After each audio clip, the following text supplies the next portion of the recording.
Hey guys, welcome to Ringsiders Wrestling. I am Jamie, he is Callum, and our very special guest today, the founder of Wrestling Inc., Raj Giri. Raj, thanks for joining us. Yeah, thanks for having me, guys.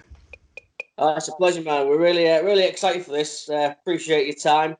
I know you're a busy man, so we'll jump into it. Obviously, with the whole Wrestling Inc. background and things, it's always nice to get a start-up, really. Was you always a wrestling fan growing up? Is this something you always wanted to do? Since the late '80s, pretty much a buddy of mine was a wrestling fan.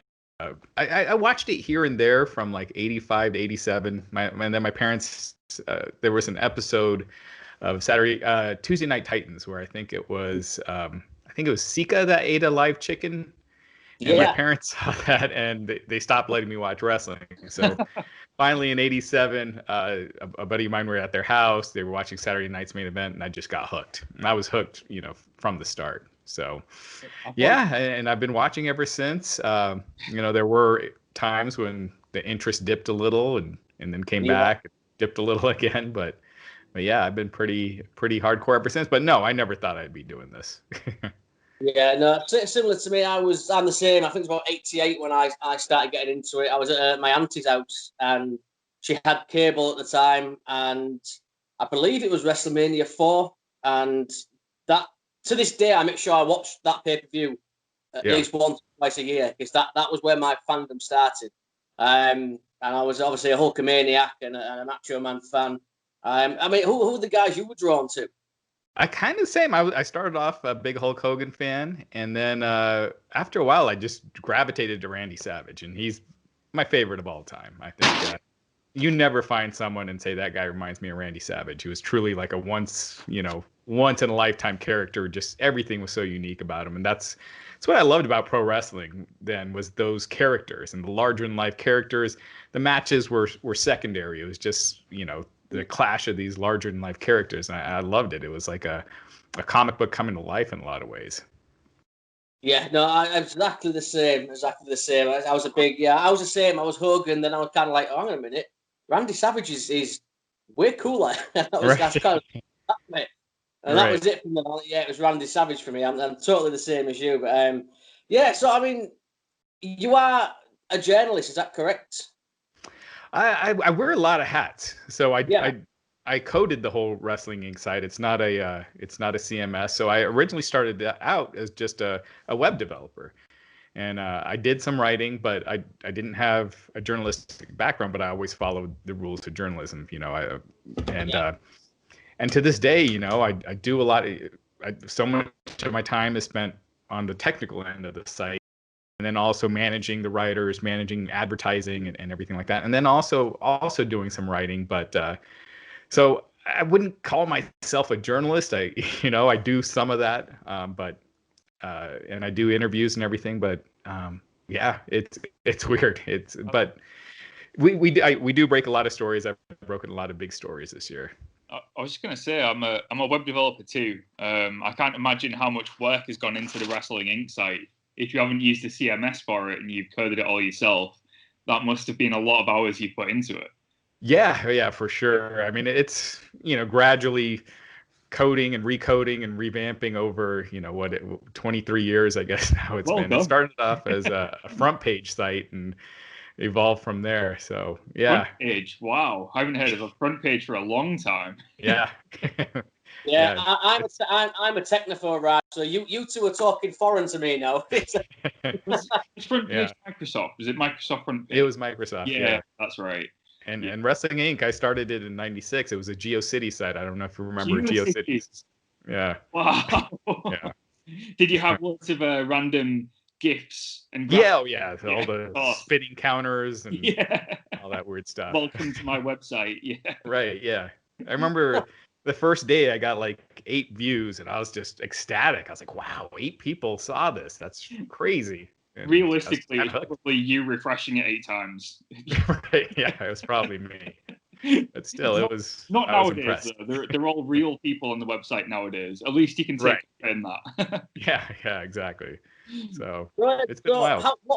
What? So obviously, you said you started '96. What was the inspiration? What made you decide? Oh, I want to do this.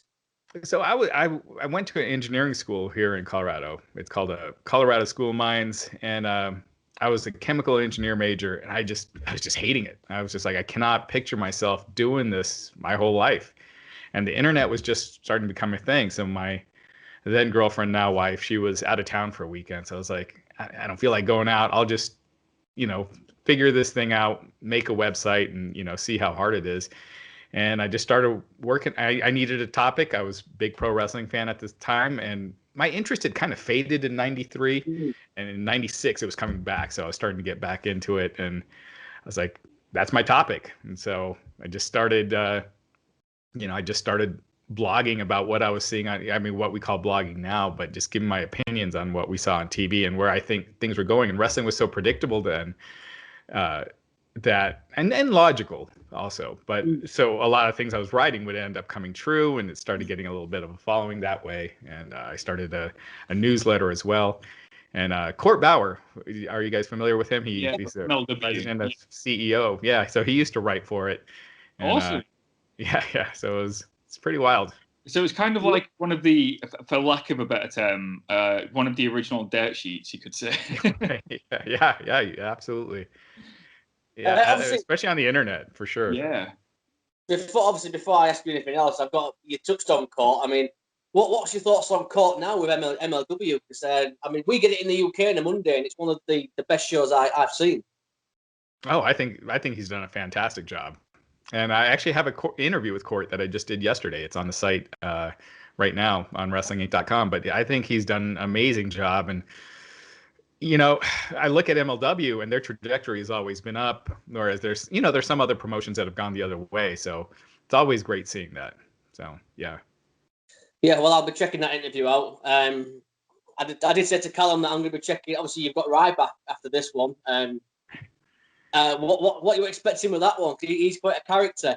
Yeah, right. No, I actually do his podcast every week, so I'm the host of his podcast. Yeah, I checked out his podcast for must have been a long time, but I've heard it's quite the show. So. yeah. No, it's funny because me and him are so different, obviously, but we agree on a lot of things when it comes to wrestling and what where we think wrestlers' rights should go, and just talent needing to be treated better, and they get paid well, but the schedules that they were on before the pandemic, not being able to ever spend holidays with your family, having no time off. It's brutal, and it's easy to sit back and say, oh, these guys are getting paid a lot, they should suck it up, but these guys are people too, so we talk a lot about that kind of stuff, and it's been fun.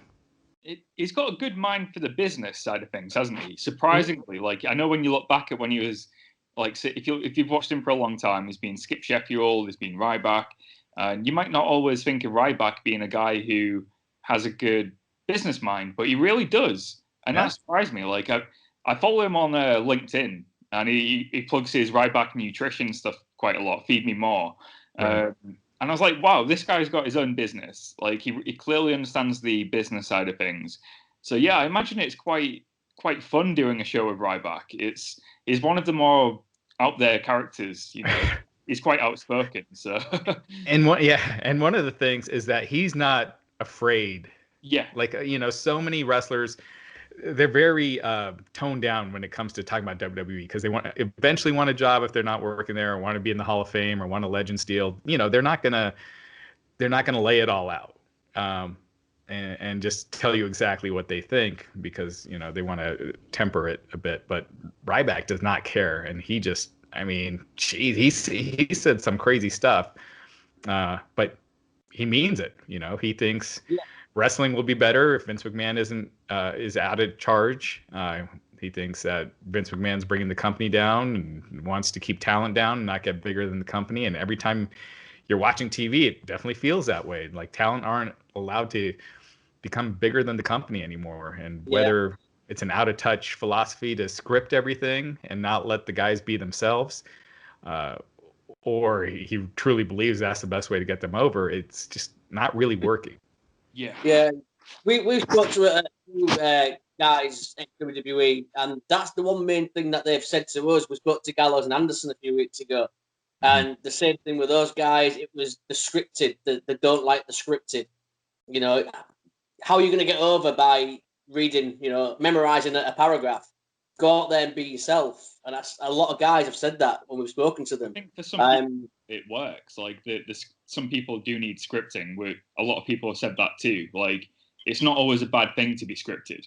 It's why you have scripts in films. You can't just let the actors go out there and ad lib everything. But I think to a degree you need to also have a level of freedom where if a character says, I wouldn't say that, I don't feel confident in saying that, no one's going to believe me, then let them change it. Let them be themselves in that instance. I think there's got to be a ground between the two.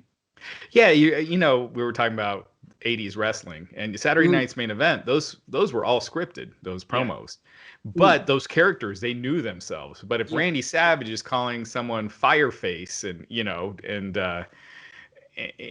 then it wouldn't connect to the audience would just crap on it. Whereas now they're scripting stuff that's so lame for the baby faces, especially. Like I think they've done a fantastic job with Roman Reigns, and granted he's working directly with Paul Heyman, but some of the stuff they script for the baby faces is just so bad. I remember Seth Rollins when he was a baby face with Drew McIntyre was making sheep sounds and suffering succotash. Exactly. I mean, it's just out of touch and it's not cool. And I think wrestling needs to be cool to bring in outside fans. Yeah. Well, I mean, your opinion then. I mean, obviously, me and Callum have this theory anyway that Vince McMahon will never die. If Vince was to stay, what's your thoughts on how Triple H runs like NXT? Do you think the company's in safe hands with him in charge? Not necessarily. I mean, if he's running it like NXT, then no. I mean, NXT hasn't really grown either. They've stayed kind of consistent, but they're getting beat by AEW every week, or almost every week. So, I mean, I think he has I think he'll loosen some of the shackles, but I mean, if he's running it like NXT, I don't know. But if he's able to because there's not much entertainment on NXT. It's more of a strict wrestling show. Every now and then they mix it in, like this past week. But the strict wrestling, I think, has a very limited audience. But to get the promos and get the characters out, can Triple H be that guy? I haven't seen it yet, but maybe he would be. Maybe he might be a little limited with the talent that he has as well.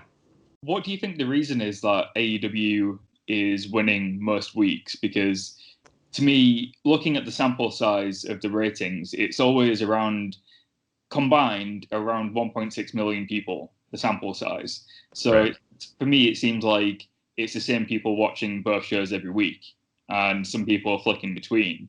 It never seems like a big enough of a win to say like one show's won, one show lost. Because I feel like some people do DVR it and maybe watch the other one afterwards. So for you, do you feel like AEW is clearly head and shoulders above NXT? I mean, all the numbers have shown that they are, just because also the DVR numbers usually are in favor. There's more AEW fans that DVR it. But I do think part of the reason is if you just look at the shows, NXT, I mean, it just caters to a more hardcore audience. It's dark, it's dreary, whereas AEW is well lit and the graphics are colorful and just the presentation looks more major league, and that matters. To non-hardcore fans. Having a show that's easy to watch, and I just feel like AEW is easier to watch than NXT if you don't know what's going on. If you're not a hardcore wrestling fan, if you don't just care about moves and kicking out at 2 every 2 minutes. So I think that's part of the reason. But again, you look at SmackDown and Raw. When they were at the Performance Center, their ratings were tanking. And then once they moved to the Thunderdome and it looks more normal, I mean, SmackDown's ratings are way up. I mean, they're doing their best numbers since the pandemic. So, and they also got good storylines with Roman and Sasha and Bayley. So yeah. It shows it matters. It does, yeah. I mean, especially the Roman storyline. I mean, I can't remember the last time I was so invested with the whole Roman Jey Uso storyline. I think it's so well done. Do you think? I mean, obviously, this is what Roman needed. The heel turn, Paul Heyman. Is this what was needed? Absolutely. I mean, we've been. I think everyone's been saying it for like 5 years. Could you imagine if they did this heel turn in front of fans? Yeah. You know how crazy this would be right now. How great. And it's weird that they did it at a time when they could completely control crowd reactions. So, but at the same time, it is the most interesting Roman's been in a long time. He's killing it. I've always thought that Roman, they were making the right move as far as seeing him as a superstar, because he has all those qualities. He's great in the ring. He's got the presence. He's got the charisma. And he can talk. He's just a different style. He's not, loud and yelling, but he's a cool, calm, but like a movie tough guy. Yeah, so I think they're doing a great job with Roman right now. I really hope they stick with this and don't just think, oh, right, well, now he's over and the fans like him, let's turn him face again, because and realize that we like him because he's finally being used correctly. Like, this is, he's finally allowed to play to his strengths. He's always been a good performer in the ring. Like, he's had some great matches with Cena, Styles, Daniel Bryan, even Big Show. Ring. But he's never been allowed to show enough of his character to be genuinely cool like he is now. Right. So hopefully they don't just think, oh, right, well, people like him now, let's send him face, because that would just backfire so hard. Absolutely. And I think they're booking him almost like how they booked Brock Lesnar before. Like, you can't be, he's not winning by cheating. He's winning, well, I mean, more or less. I guess Jey Uso in the I Quit match was, a little deceptive. But for the most part, he can't be beaten. He's just this really tough character. And you need a strong baby face for that. And I don't know who they do for that to eventually beat him. And because that would be a big win. Sure. I don't, maybe Drew, but maybe. Yeah, that's a good point. That I haven't thought about who could beat Roman right now. I can't think of anyone off the top of my head. I don't think Daniel Bryan. Daniel Bryan maybe 3 years ago, but they've watered him down too much. Yeah. Maybe. And obviously, I've heard the rumors. Maybe it's just fantasy booking, but do you think we'll get Roman versus The Rock at some point? So it's always been with The Rock as his movie schedule, because the movie insurance, after Rock got injured with his last match with Cena, that pushed back the filming of Hercules several, I think it was like a month and a half, and it cost the studio millions of dollars. He had another movie that came out right after WrestleMania called Pain and Gain, and he wasn't able to do publicity for it because of his injury. So after that, like with the movie insurance, they're not going to insure a project if he's wrestling while filming. So if he doesn't have a movie and isn't starting one up right after WrestleMania, and the one thing now with the pandemic is that all the schedules are so out of whack. So I feel like even he probably won't know until it gets closer. But that's the biggest match in WWE. If they could put that together, I think that'd be the biggest match since Roman and Cena. Yeah. Rock and Cena, sorry. Cena. Yeah. Definitely. I mean, when you think about it, it writes itself, this story. You've got Roman Reigns, who has forced Jey Uso to join, at the table and say that Roman Reigns is the head of the family. And then you've got The Rock, who's like the true head of the family, comes back, and you've got Roman versus The Rock. It's so easy to set up. Yeah. And I actually think the fans would like it. But going back a few years ago, if you said, oh, we've got Roman Reigns versus The Rock, people would have rejected it. But now we've got the right ingredients. They've got that heel Roman Reigns and The Rock coming back as the savior, to save Jey and Jimmy Uso would be awesome. So yeah, hopefully they do it. I'd love to see that. Yeah, that would be huge. Yeah, I'd probably get old fans wanting to, because now we used to have pay-per-view parties back in the day where a bunch of people would come over. Now no one watches. I'm like the only one of my group of friends that watches. But I think that match would get a bunch of people interested. That would be cool. Yeah. Moving on as well, we've talked to AEW NXT, but I've been saying this to a lot of people. I'd like your opinion. For me, the best product at the moment is Impact Wrestling. What's your thoughts on Impact at the moment? I mean, yeah, again, I think Impact is they're doing a good job of like building new talent, but they're doing a bad job of holding on to talent. Yeah. The roster is completely different every 6 months. It's hard to get behind a wrestler or a storyline when you don't know how long they're going to be there. I mean, I just broke the story yesterday that the Rascals are going to WWE. Yeah. So it's just too. Again, John Morrison's champion, and then he's gone. Right after he loses. Austin Aries, all these guys that are on top. Tessa Blanchard. So I think just from a storytelling standpoint, a character, as far as investing, it's been poor on that front. Like they need to push talent that they have locked in and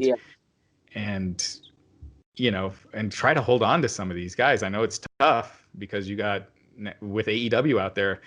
It's interesting because AEW on the one hand, it provides another large outlet for wrestlers to compete on, but it does also hurt the smaller companies, like who were looking at Impact or ROH, for an alternative. And now anyone that's good is immediately kind of going elsewhere. So.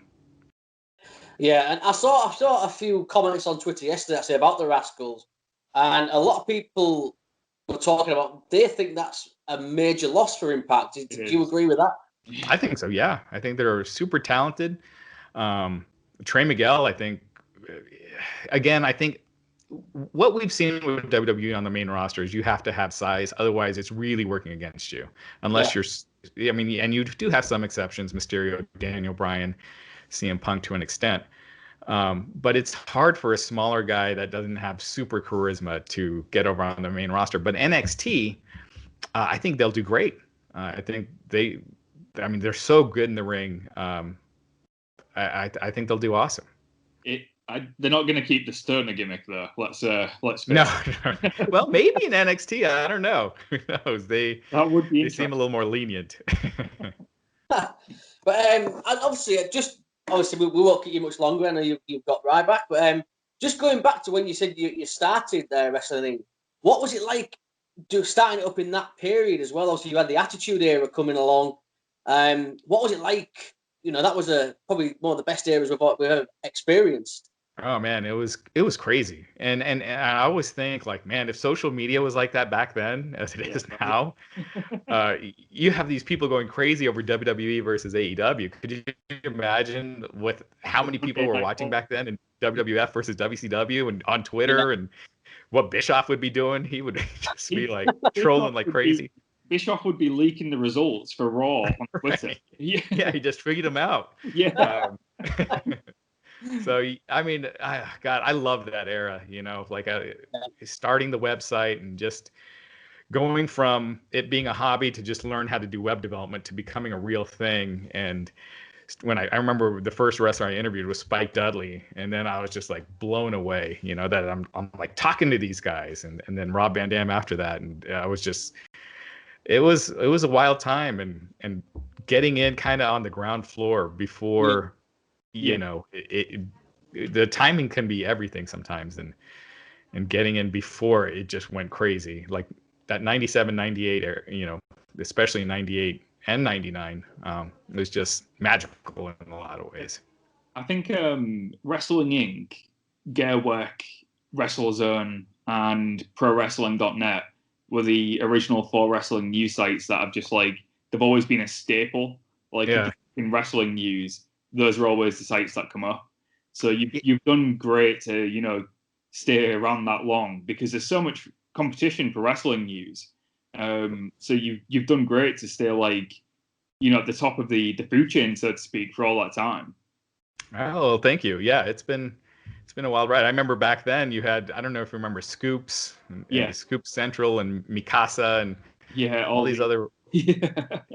I remember 12-year-old me looking for wrestling news, and I was always blown away. People knew the results of Raw and stuff before it happened. I didn't know that it was taped or SmackDown was taped. Right. And I was just getting into the dirt sheets and the news side of things, and it blew my mind that these journalists knew what was going to happen. And I think that's when it clicked, like wrestling is completely predetermined. Right. I'm like, oh, cool.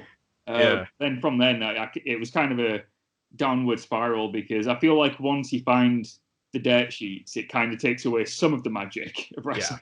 Yeah, like I personally am not a fan of spoilers. We do it because it's it's there. Of course. But yeah, I it does kind of suck when you know a big surprise is going to happen.